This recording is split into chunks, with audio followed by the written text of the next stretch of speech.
Assalamualaikum warahmatullahi wabarakatuh. Salam sejahtera untuk kita semua. Bagaimana kabar anak-anak sekalian? Semoga kalian dalam keadaan sehat selalu. Berjumpa lagi dengan sosiologi untuk kelas 10 MIA dan IIS. Sebelum kita masuk ke pelajaran sosiologi, Ibu ada yel-yel supaya kita lebih semangat lagi. SMA Negeri 1 Beringin, cerdas dan berakhlak mulia. Belajar daring, oke. Belajar sosiologi, asik. Oke, itu yel-yel kita ya. Baiklah, anak-anak ibu, seperti kalian ketahui, kemarin kita sudah mempelajari tentang pengantar sosiologi. Maka sekarang kita masuk ke materi selanjutnya, yaitu yang pertama, hubungan ilmu sosiologi dengan ilmu-ilmu lainnya. Kemudian penerapan sosiologi dalam kehidupan sehari-hari. Masuk kita ke yang pertama, yaitu hubungan ilmu sosiologi dengan ilmu-ilmu lainnya. Oke. Apa sih hubungan ilmu sosiologi atau kaitan ilmu sosiologi dengan ilmu-ilmu lainnya? Akan kita bahas berikut ini. Baik, akan kita buat bagan supaya lebih paham ya. Di sini ada ilmu sosiologi.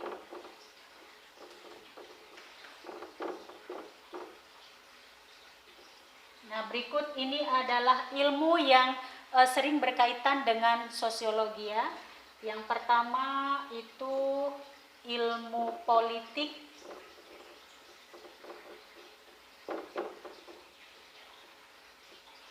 yang kedua ilmu sejarah,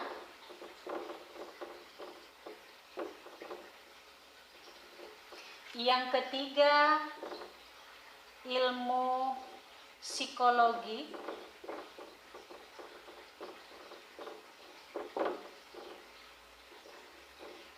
yang keempat, ilmu ekonomi.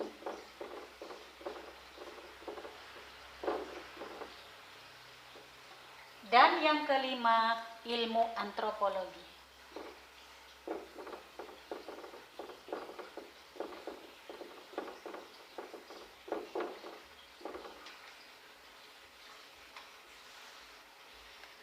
Baiklah anak-anak, ini akan kita rinci dulu per ilmu ya.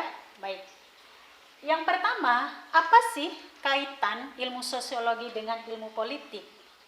Ternyata sosiologi dalam politik itu adalah mengkaji berbagai perilaku politik, alasan mereka berpolitik, kemudian mengapa mereka mengikuti pergerakan politik, dan apa hubungan politik dengan institusi lainnya.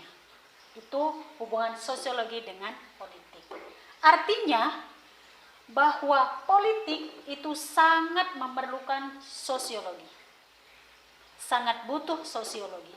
Karena sosiologi membantu politik dalam memahami manusia dan masyarakatnya. Selanjutnya yang kedua, hubungan sosiologi dengan ilmu sejarah, yaitu mengkaji bagaimana tata cara masyarakat pada masa lampau, pada masa dahulu, tentang cara mereka berinteraksi, cara mereka melakukan kebudayaan atau tradisinya, kemudian bagaimana tatanan sosial dalam masyarakat mereka. Sehingga sosiologi dapat mengkaji masa lalu dan dijadikan patokan untuk menjadi masa sekarang. Selanjutnya, sosiologi dalam ilmu psikologi. Psikologi ini artinya berkaitan dengan mental manusia. Maka sosiologi dalam ilmu psikologi mengkaji bagaimana kepribadian manusia, maka berhubungan dengan karakter. Maka dari sini bisa dijadikan oleh psikolog untuk mengetahui karakter atau perubahan kepribadian yang dialami oleh individu-individu. Yang keempat itu adalah hubungan sosiologi dengan ekonomi. Maka ekonomi ini berhubungan dengan perilaku ekonomi.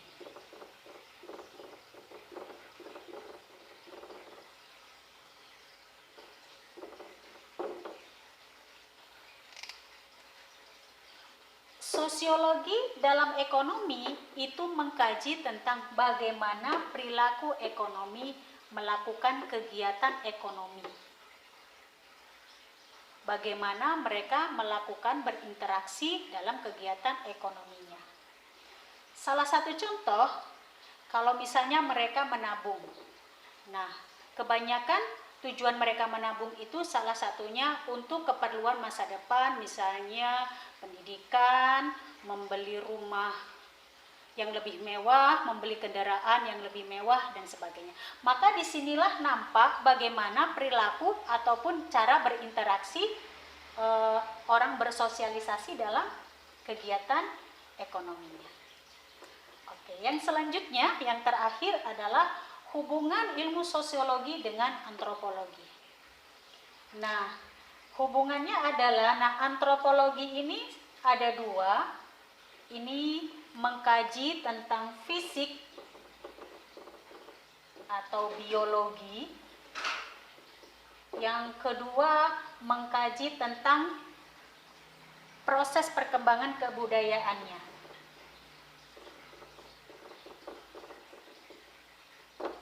Oke. Ilmu antropologi mengkaji tentang fisik, biologi manusia, evolusi manusia, perubahan fisiknya. Kemudian juga mereka mengkaji tentang kebudayaannya, bagaimana perkembangan kebudayaannya dari masyarakat tradisional menjadi masyarakat modern. Maka dari itu, sosiologi itu ternyata menjadi dasar oleh ilmu antropologi. Baik anak-anak, jelas apa saja hubungan sosiologi dengan ilmu yang kelima ini? Baiklah, sekarang kita lanjut di materi yang kedua, bagaimana penerapan sosiologi dalam kehidupan sehari-hari.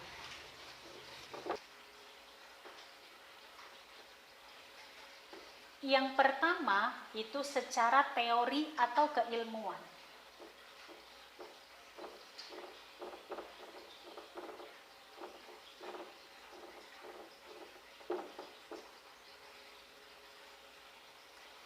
Yang kedua, praktisi atau umum.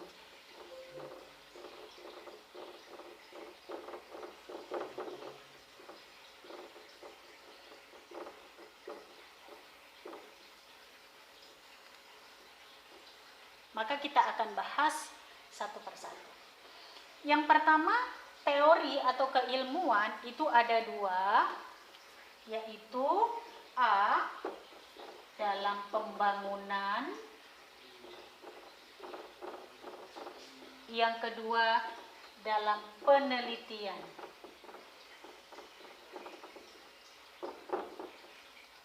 Dalam pembangunan, apa penerapannya? Ini memberikan data sosial dalam perencanaan, pelaksanaan, pengawasan, serta penilaian pembangunan. Baik, yang kedua adalah praktisi atau umum. Praktisi atau umum ini dibagi atas 5. Yang pertama adalah itu nilai dan norma.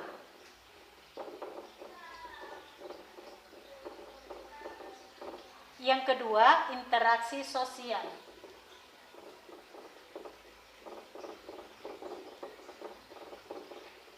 Yang ketiga, sosialisasi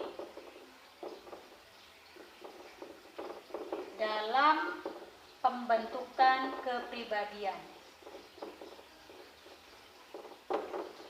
Yang keempat, penyelewengan sosial.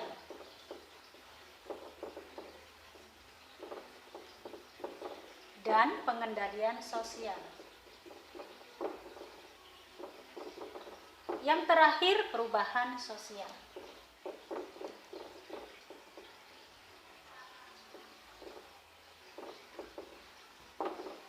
Oke. Sekali lagi, penerapan sosiologi dalam kehidupan sehari-hari. Yang kedua adalah itu praktisi atau umum, untuk umum. Nah, yang pertama itu sebagai dasar untuk melakukan nilai dan norma di dalam masyarakat. Yang kedua itu bagaimana menerapkan interaksi sosial. Yang ketiga, bagaimana sosialisasi terjadi dalam pembentukan kepribadian. Kemudian yang keempat, mengawasi atau melihat bagaimana penyelewengan sosial dan pengendalian sosial di masyarakat. Dan yang terakhir adalah melihat perubahan sosial. Baiklah anak-anak ibu, demikianlah materi hubungan ilmu sosiologi dengan ilmu-ilmu lainnya serta penerapan sosiologi dalam kehidupan sehari-hari. Sampai di sini materi ini, semoga bermanfaat. Saya sudahi dengan Assalamualaikum warahmatullahi wabarakatuh.